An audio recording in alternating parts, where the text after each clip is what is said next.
What's happening, y'all? Waylon Jennings, often referred to as the man who survived the day the music died, referring to the day he gave up his seat on that plane that would later crash and kill some of the biggest names in the music biz. Despite this, however, Waylon's music career could not survive the way he could, and he would eventually give up on the craft just months after it seemed like he would climb to new heights. But why would someone as skilled and as motivated as Waylon Jennings decide to walk away? Well, the story is longer and sadder than anyone could have hoped for, so please leave a like on the video, a comment if you have time, and stay tuned, because once we get started, we aren't stopping until the story's finished. Now, let's get into the real reason why Waylon Jennings hung up his guitar for good.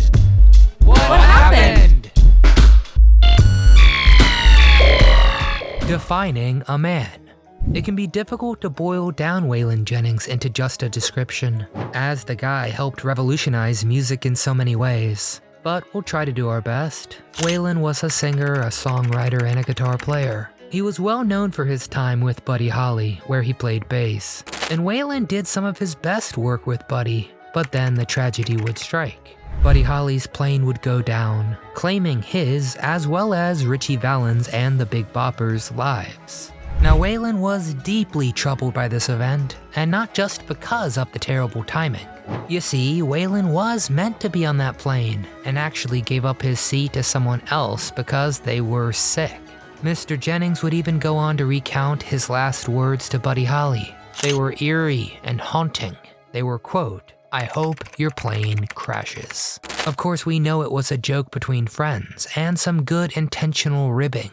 But Waylon couldn't shake it. He was haunted by the fact he accidentally predicted his very good friend's death. I mean, how do you even move on from such a horrific event? I think the short answer is you don't. At least, well, not fully. Although Waylon struggled to snap out of the headspace caused by that day. Well, to explain, it's just a mixed bunch of feelings when you're never ready for someone dying and you feel guilty about it. His career's trajectory only continued to improve. Jennings would pair up with his other friend, Willie Nelson, and go on to make some defining 70s tunes. Looking back today, it's pretty clear to see the influence that this era of music would have, and the genre would begin to develop a more liberal tone and restless spirit as a result. Hell yeah, I'm talking about outlaw country. This era had a tremendous effect on Waylon Jennings, who wanted fame and recognition less than ever before. The singer-songwriter would often refuse to attend award shows on grounds that the performers shouldn't be competing against one another. The guy even refused to attend his own Country Music Hall of Fame induction ceremony in 2001. Funnily enough, Waylon's commitment to standing up for himself would probably be the trait he is most known for today, and is a big contributor to why he remains so popular even today, even after 20 years since his final performance. Going your own way.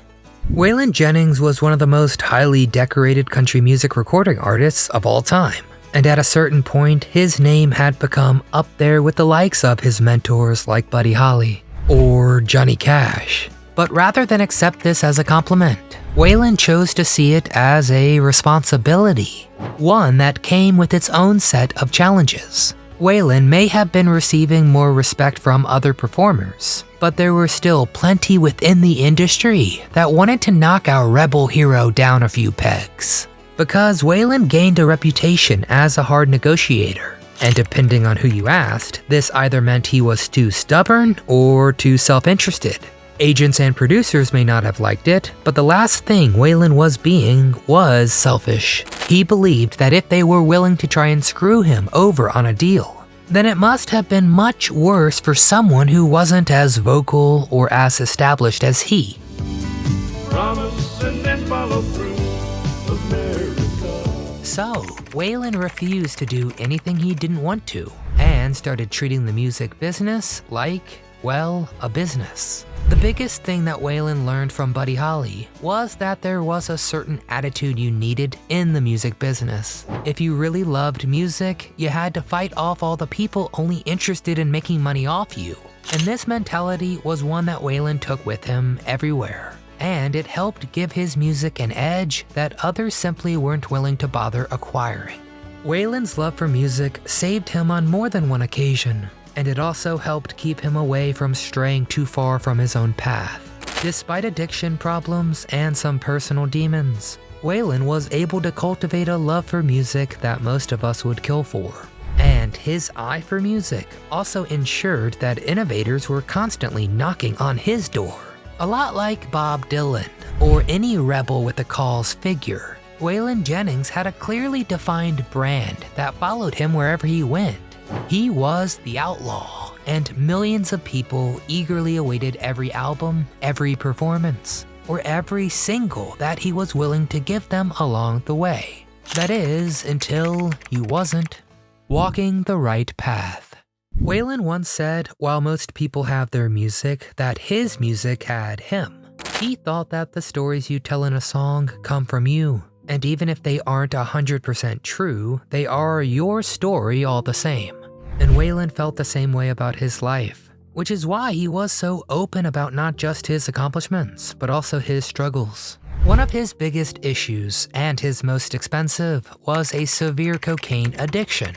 It took him years to beat it. The habit got to the point where he was spending over $1,500 a day. Mr. Jennings spent more than 21 years battling the white stuff. But even still, when it came time, Waylon manned up and kicked that habit to the curb. And of course he did it the hard way. Not just by choice though. After getting arrested for possession of cocaine with a suspicion to sell, Waylon leased a home in Arizona and quit the drug habit cold turkey.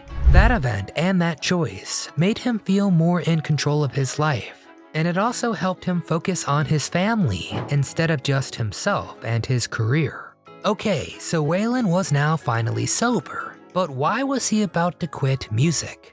Well, after a few years of on and off touring, forming the occasional group, Waylon finally saw the writing on the wall. He had given his entire life to music and was now struggling to battle diabetes. This was a man who for years told young artists to follow their dreams wholeheartedly, and who stood tall against the villainy and greed of the music biz. But now it was finally time for him to choose himself. Waylon would officially announce his retirement from touring, and then he lost his foot in a Phoenix hospital as the result of his diabetes. That was just a few months later. He would attempt to hold on to his music career by focusing on recording songs, but he soon found this to be a fool's errand as well. In Waylon's eyes, all of these events were signs that it was time to leave his love for music to future generations, and to be a man of his word about that. And to his credit, that's exactly what Waylon Jennings did. He humbly accepted that his time on this planet was running out and chose to spend it with his family instead of being alone in a recording studio. Ironically enough, his fans were probably more proud of his decision to choose himself over music than they ever would have been to get one final album from him.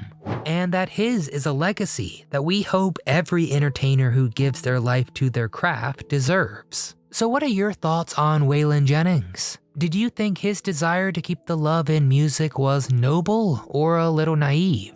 What's your favorite song by Waylon? His best album? Speeding my young life away. Who out there ever got to see him perform live?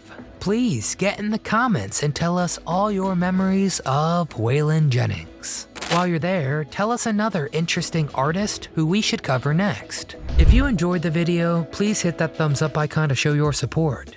Subscribe to our channel and come back often so we can keep telling you What